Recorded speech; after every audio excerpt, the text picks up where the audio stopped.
Rapid developments concerning the debt ceiling in the U.S. Republicans walk out of the debt talks.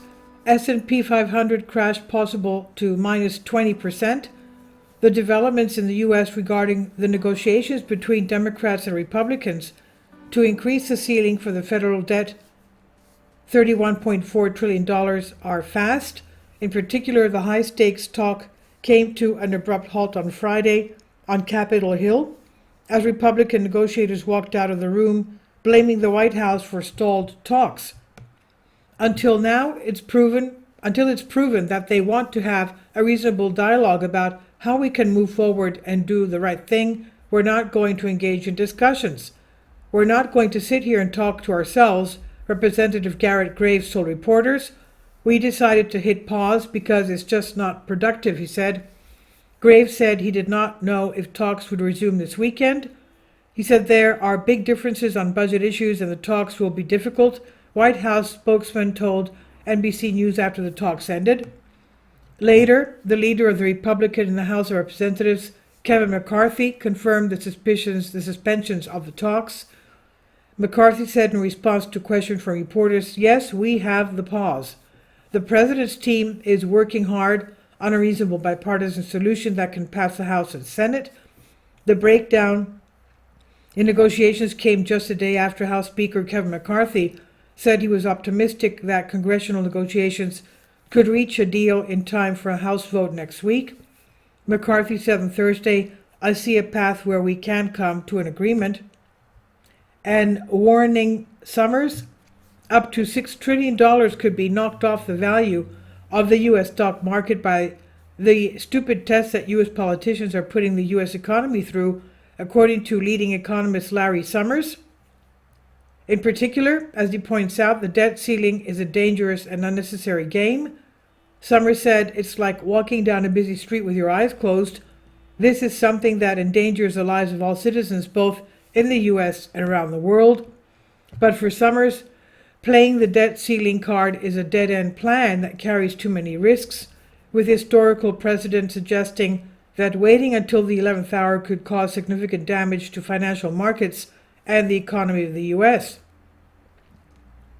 It's an experiment, but it's one of those experiments like walking blindfold down Main Boulevard.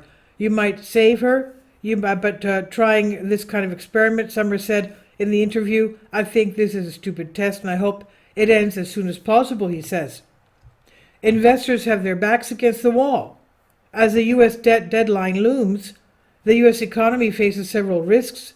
Panic has yet to affect financial markets, with the S&P 500 up 8% since January, when the debt ceiling was temporarily breached. But there are some early signs that investors are moving to safer assets. Prices for U.S. credit default swap CDS are rising, while foreign countries are reducing their exposure to U.S. bonds, which in case of default will collapse. Stocks will see new lows if the U.S. falls or fails to raise the debt ceiling and defaults on payments, UBS analysts warn, obviously. Can you imagine if the U.S. defaults on payments? And while that's unlikely, if the U.S. defaults for a week, the S&P 500 could fall as much as 20% to 3,400, according to chief economist Jonathan Pringle.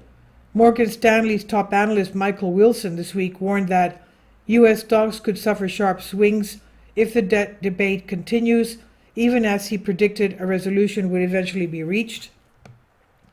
J.P. Morgan Chase's Marko Kolanovic, for his part, compared the risk to stocks posed by the current standoff in the Wall Street carnage that occurred in 2011.